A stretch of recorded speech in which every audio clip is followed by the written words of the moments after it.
पर काम कर रही हूँ।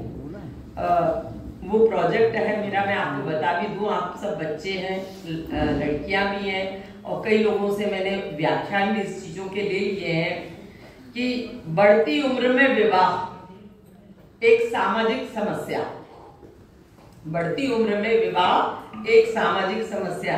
तो इसके लिए मैंने कई आयु वर्ग के बच्चों से बात की कि आखिर क्यों नहीं आप शादी करना चाहते हैं, क्यों नहीं आप शादी करना चाहते हैं। तो अलग अलग प्रकार के विचार मिले, सब कुछ मिले। फिर मैंने कुछ किताबों का अध्ययन किया, संविधान के नियमों को पढ़ा कि वैवाहिक उम्र कितनी होना चाहिए। इसके बाद ये भी समझ में आया कि जो संविधान में या नियमावली में हमारे यहाँ वैवाहिक उम्र दी गई है, उस उम्र में तो बच्चा लर्नर है, वो अभी पढ़ रहा होता है, तो वो तो इन चीजों के बारे में सोच ही नहीं सकता है। तो मेरा कहने का मतलब कि जो भी आप समस्या चुने, वो समस्या ऐसी होना चाहिए कि जिससे कुछ लाभ आप सभी को। तो मेरा काम अभी चल रहा है और काफी हद तक आगे बढ़ गया है। कुछ बच्चों के विचार आए कि हम पारिवारिक उलझनों में नहीं बंधना चाहते हैं, कुछ बच्चों ने कहा कि हम जिंदगी का बोझ नहीं उठा सकते हैं, हम अभी अपनी स्वतंत्रता चाहते हैं नौकरी करने के पश्चात। तो अपने अपने व्यूज मुझे मिले हैं। अब मैं अपना लेखन कार्य कर रही हूँ और देखती हूँ कि मैं कहाँ तक सक्सेस होती हूँ, और जब सक्सेस हो जाऊंगी तो वो आपको मैं जरूर साइट पे डालूंगी महाराजा छत्रसाल जी में कि मेरा आउटपुट ये निकला है कि समाज में बच्चे एक साथ रहना चाहते। बोले ठीक है, शादी करने से पहले हम 6-7 महीने साथ रहेंगे, तो ये हम समाज हमारा इन चीजों को मान्यता नहीं देता है। दूसरा, बोले हम 6 महीने परख लेंगे।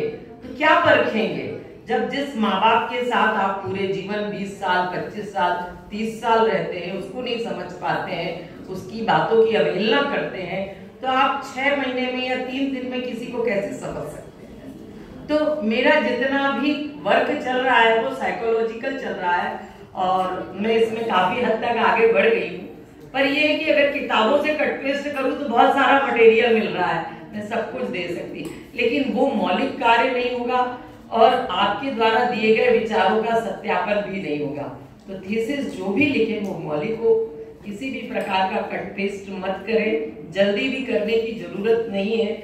उसमें ये जरूर देखें कि हम किसी का जो कहना चाहिए ग्रंथ है, शोध कार्य है, या किसी की कोई भी पांडुलिपि है, उसको पेस्ट कट पेस्ट करने की कोशिश ना करें। जनरली हम लोग यही कर रहे हैं। अभी मैं कहना चाहिए डिसर्टेशन के लिए गई थी एमएड की, तो मैडम मैं आपको बहुत अच्छा वाकया सुनाती हूँ उस डिसर्टेशन का।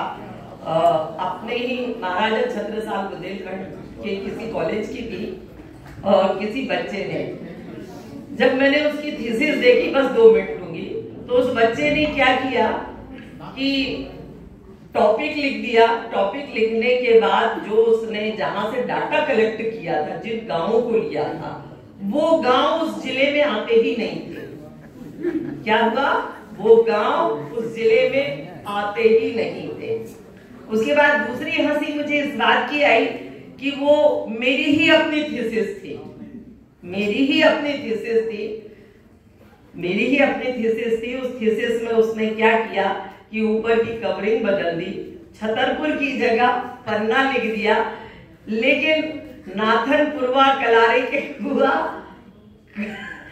कहना चाहिए जहां से डाटा कलेक्ट किया वो वही का वही है। तो मैंने बेटा से पूछा, मैंने कहा बेटा मैप लाओ और मुझे पन्ना जिले में ये एरिया बताओ, ये कहाँ कहाँ है। तो बस सब गोल। तो क्या मतलब है, आपकी आलोचना भी हुई, बेइज्जती भी हुई, और आपका पता है थीसिस लिखने में बहुत दंड है, मौद्रिक दंड भी है, कानूनी भी दंड है, और आपका अपमान होगा वो अलग है, संस्था से आपका निलंबन हो जाएगा, जॉब में है तो जॉब भी चला जाएगा।